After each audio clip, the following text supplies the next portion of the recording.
Hi guys, and welcome back to Sawasdeekat. In this episode we set sail from Imperia, where Pookie tries to wolf whistle the attention of dolphins. We sail to the beautiful town of Camogli, where my nimpois of catching fish in France manages to follow me straight into Italy. From there we travel to the Instagram sensation that is Portofino, where we break our anchor switch and manage to get our rope around our propeller. Those items fixed, we sail past some beautiful locations as we get to Pisa. So join us on this next episode. And here we are anchoring in Camogli, which is one of the most beautiful and romantic town in Paradiso. Come on. Camogli is one of the most romantic and spectacular towns in the Golfo Paradiso, on the Riviera de Levante. What makes this seaside village such a special place is its own beautiful panorama, charming marina surrounded by colourful historic buildings and close to the seafront. There's our boat there. The magnificent seaside promenade is full of typical restaurants and small bed and breakfasts. A great place and well worth the visit. Well, would you bloody Adam and Eve it? Here we are trying to park in Portofino. We got a bit too close to them rocks. So we thought, no, we're not going to risk it. We'll lift it. And then we thought we'll use this chain and that road being the rope. So we thought, no, right, we'll lift it. We'll lift the bloody anchor. What I go on to waffle about is the fact that when we tried to lift the anchor back up, the switch broke and it wouldn't stop lifting the anchor. Consequently, when it got close to the boat, we panicked like mad because it would have wound the anchor straight onto the boat and tried to keep winding it, even though it would have been fully retarded into the boat. So we would have had a broken boat, probably a broken chain, probably a broken anchor, I don't know. So we decided not to stop here and pick somewhere else before we went into Portofino. Portofino was great because we got there early before all the maddening crowds. We've seen photos on the internet showing it absolutely rammed, but today it was pretty good. The famous castle. Oh, okay. Well, here we are in Portofino. Our super duper little mini boat there compared to all these other boats. As you can see, it's a fairly wonderful looking place. And we're just outside the Restaurant de la El Gemelli. And there's a Louis Vuitton place, just in case. I'm doing a video. No, I'm doing a video. I'm doing a video of us in Portofino. Portofino. Walking in circles. Yeah. Everyone's looking at us like we're completely crackers. Here we are. Let me switch it round, so here we go. Well, let's have a look around. It's supposed to be beautiful. And it is, it's pretty good. Yeah, it's nice. There's don't think you'd get many places much more beautiful than this.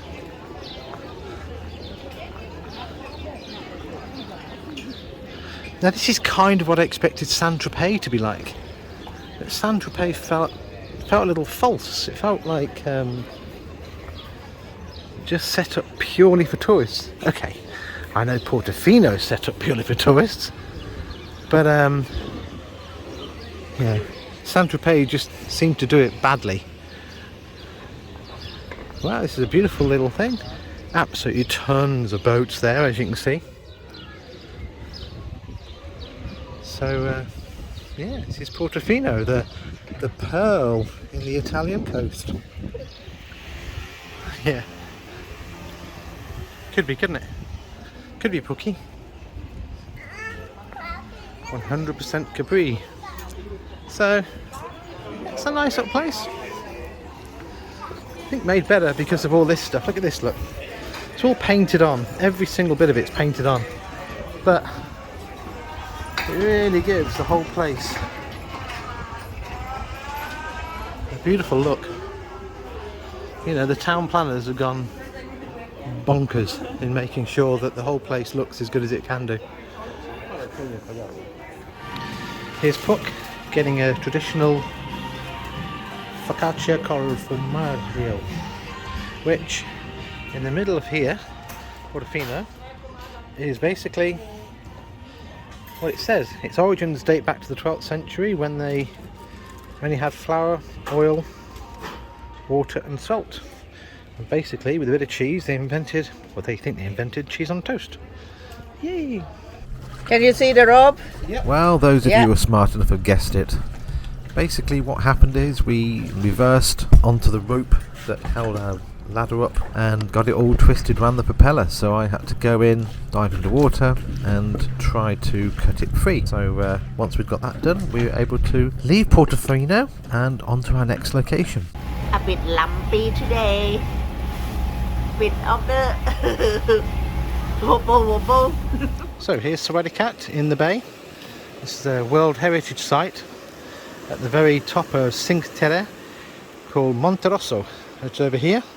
We actually parked our boat over here and put the anchor down, and then we realised we weren't allowed to, so we could have got into trouble for that. We've got away with it, I think. Well, let's have a look into Monte Rosso and take a look. There's Neptune, King of the Sea.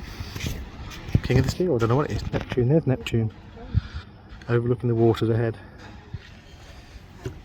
Well, this is Monte Rosa in the rain. Very quiet. It's a World Heritage Site. It's beautiful buildings painted in pretty colours. Well, not beautiful. Alright then, start again. Buildings painted in pretty colours. And I imagine that when this is the summer and it's hot and it's sunny, I imagine it's the sort of place that'd be absolutely rammed. As it is, people are sat around eating ice cream in the cold. Actually, walking back from one half of the town to the other. Let's go and have some food. Just trying to find the restaurant that serves the meals in a big crockery jug. This is rather pleasant up here. Nice little narrow streets with lots of little cafes. I'm okay.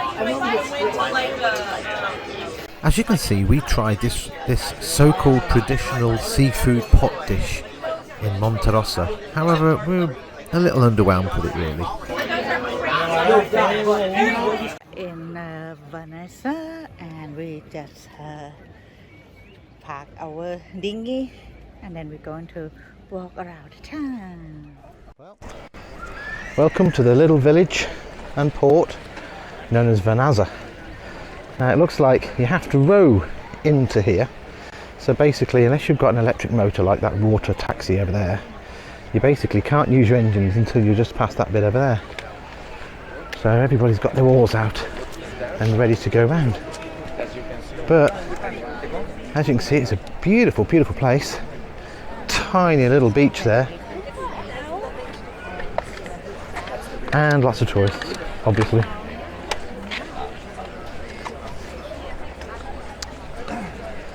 Vanazza is the second of the villages that we've come to see.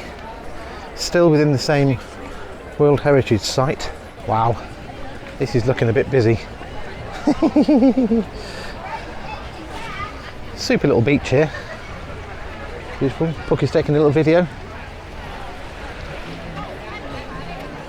Up on the hills there, they grow a lot of olives and lemons, apparently.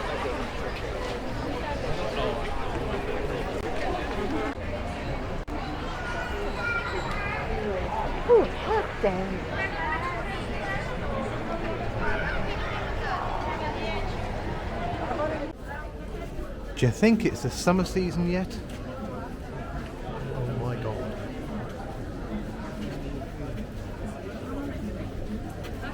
This is May.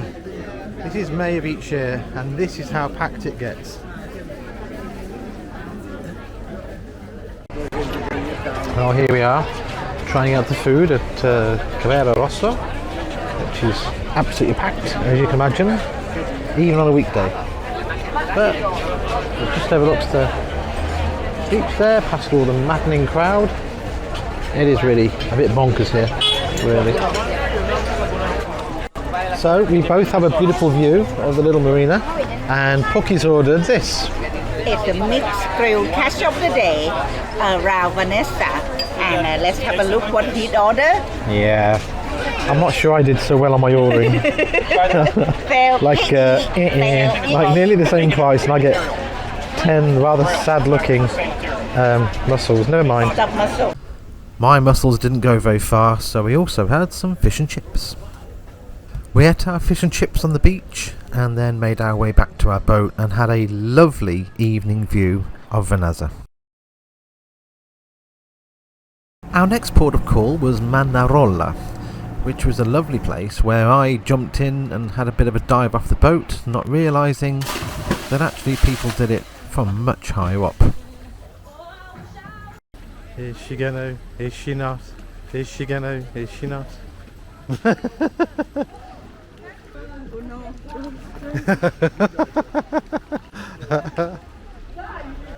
Look, everyone's watching her now, look. Woof!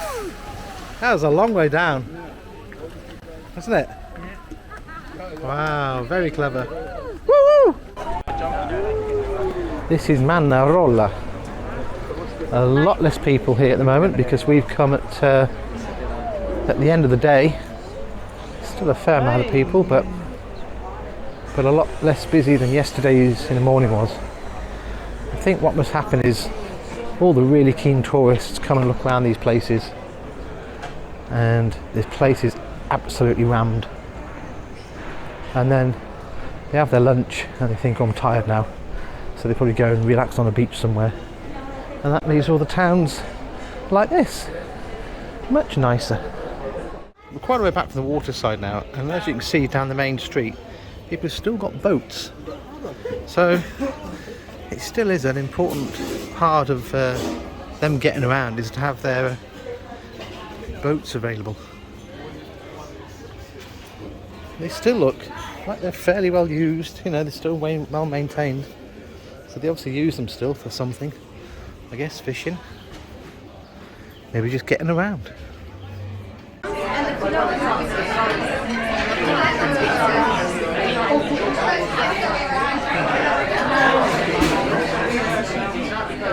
Any good? Yes. Nice, crisp. Listen, talk to me. Oh, nice and crisp. Whatever. Any good? Yes, darling. Nice and crisp. So it would go well with our fish dishes.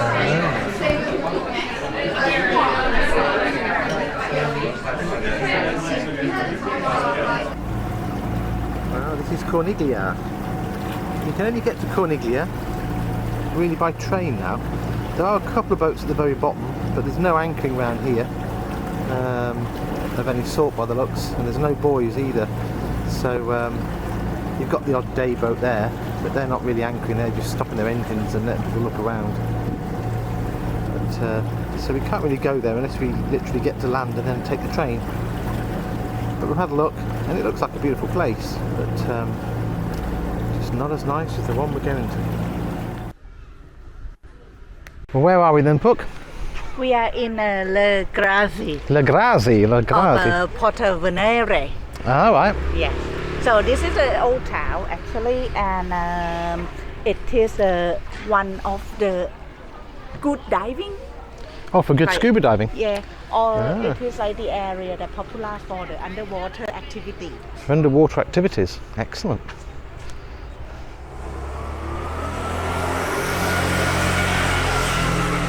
I know what I'm having. What are you having? I'm having fresh orange juice, and I'm going to try gnocchi with monkfish. Beautiful. And the local fish, of the area, anchovy. Very nice. Friday night.